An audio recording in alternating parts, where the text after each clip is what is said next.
If there was any doubt that Sidney Lumet was one of America's finest directors, from his early films like 12 Angry Men, The Pawnbroker, and Long Day's Journey into Night, then his legendary output in the 1970s made it an undeniable fact.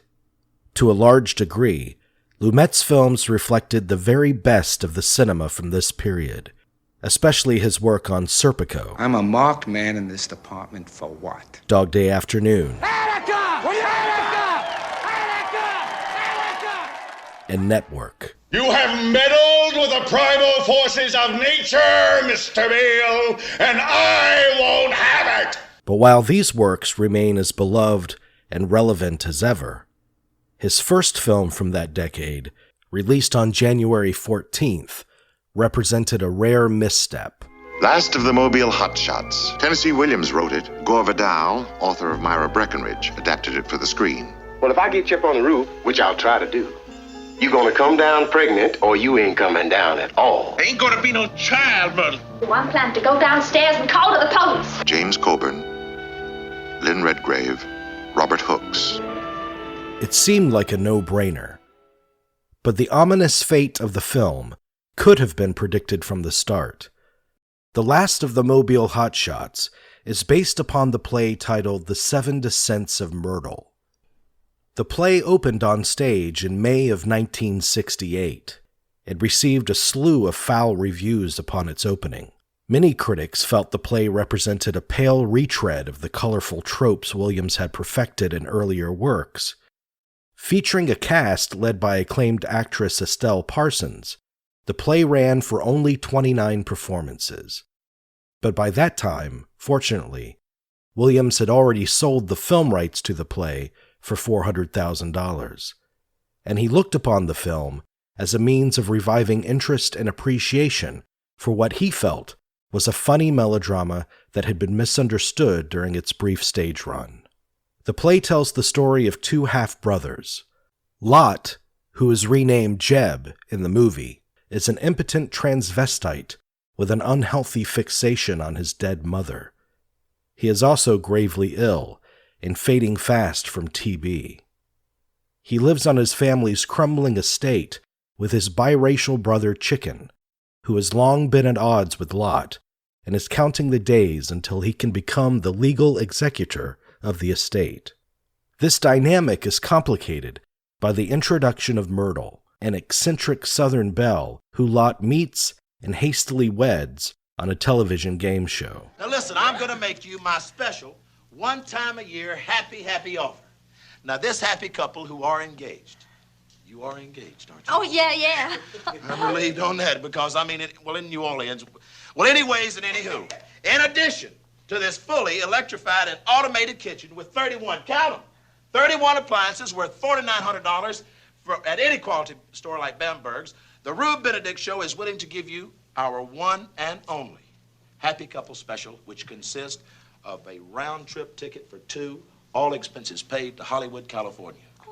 Or a check for $3,500 on condition that you two agree to be married by a genuine minister of the Church of Our Lord next Wednesday morning at 11 a.m. here on the Rube Benedict Show. When Lot brings his new bride home, Chicken realizes it's a play to sabotage his rightful inheritance. What is that woman wearing?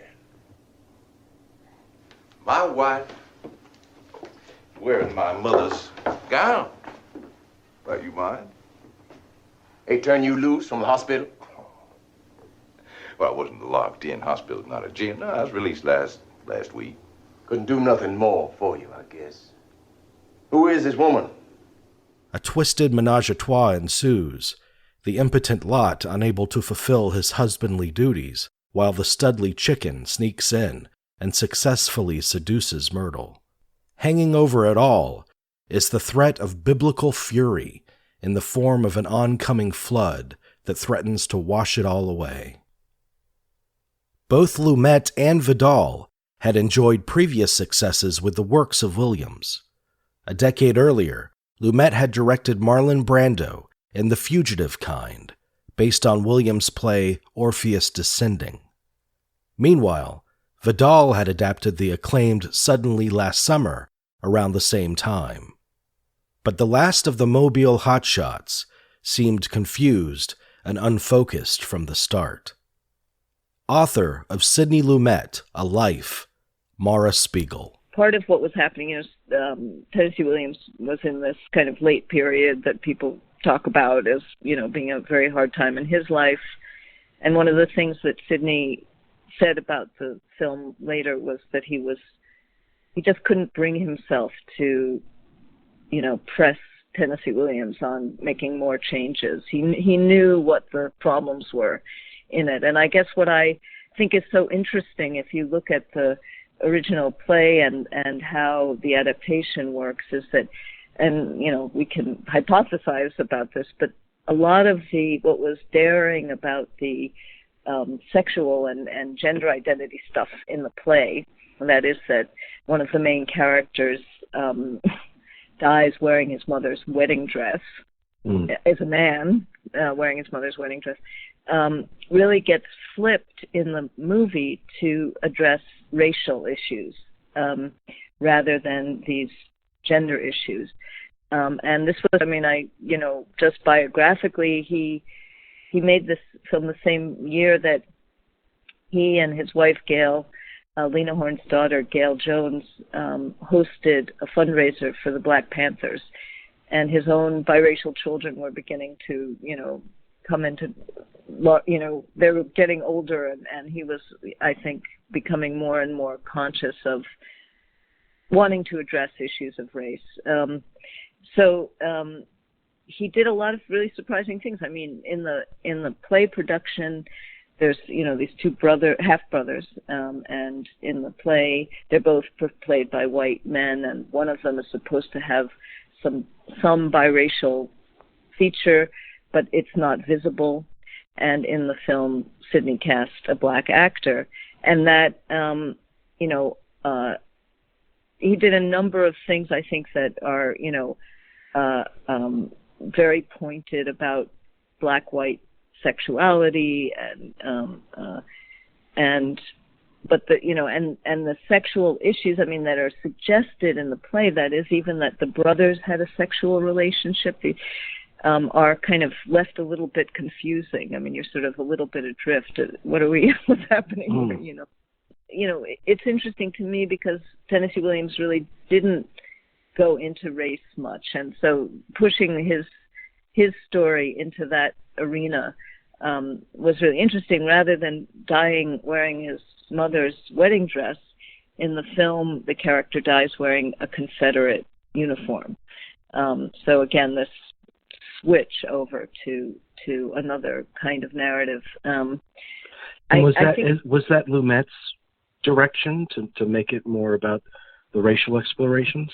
Well, I think it was something that he and Gore Vidal, came to, and I think I'm quite confident that Lumet emphasized it even potentially more than it was in the screenplay, with the flashbacks that we get throughout the film, some of which are so clearly, about issues of interracial sex and so forth. But there is a lot of the motivations are left kind of murky, murkier than I know that Sidney would like, and so it kind of leaves his actors a little bit at a loss. And there was two short plays that Tennessee Williams put on in '66, a few years earlier, and they were titled Slapstick Tragedy. And so he seemed to be moving in that. That's such a strange and interesting term, and I feel like this film gets kind of stuck in that mysterious place of slapstick tragedy. I think it's a fascinating piece, and I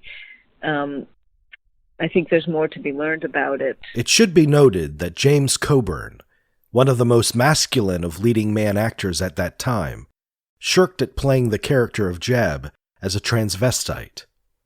But he did make a concession when he agreed to portray him as impotent.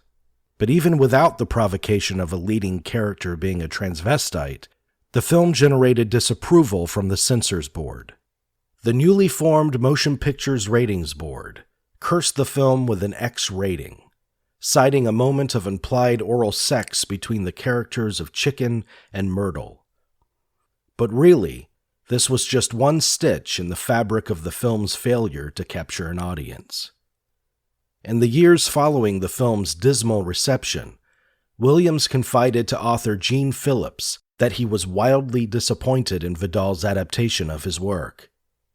Vidal, meanwhile, placed the lion's share of blame for the film's shortcomings on Lumet, and in his words, the director's hatred and misunderstanding of humor. To some extent, Lumet agreed with this assessment, and understood that if he had a weakness, it was in his inability to create convincing light entertainment.